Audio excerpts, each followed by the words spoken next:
One of the things I love about our church here at Nepean is that we truly are a mission-driven church.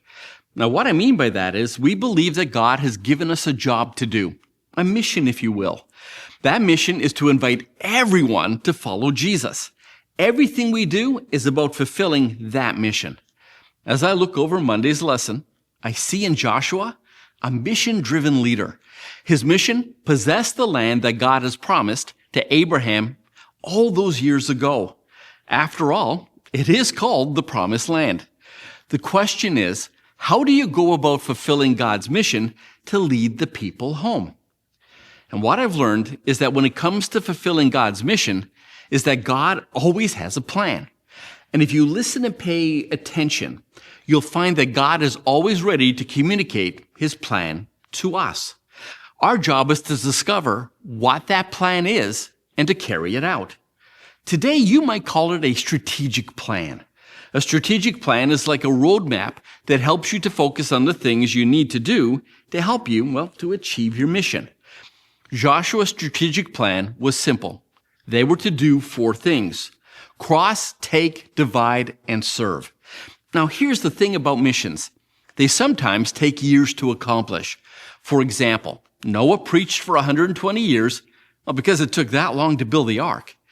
But make no mistake, because Noah was faithful to the mission, he and his family were saved. But notice something very important. We cannot fulfill a mission we're not faithful to. Notice how this works.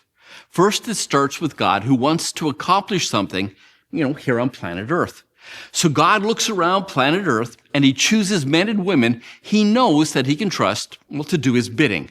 And if that person is you, then God will call you. Now, a call is when God asks you to do something for God. Think of it this way. God is calling you to do something for him because he believes that he can trust you, through his grace, to get the job done. Think about that for a moment. There is something that God wants to do. It's important to him, and he's calling on you to do it. Now imagine what would happen if every time God called on his church to do something for him, and the church, after hearing the call, says no. Can you imagine what would happen if the church said no to God? Well, one of 2 things would happen. Either the work wouldn't get done, or God will find another church or people to do his work.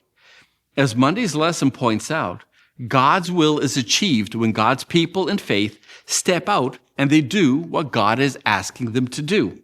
The mission, possess the land. How? Cross, take, divide, and serve. It wouldn't happen overnight, but through faith and obedience, it did happen. And again, that was our nugget for today. Again, please have a look at your Sabbath school lesson. We'll see you tomorrow.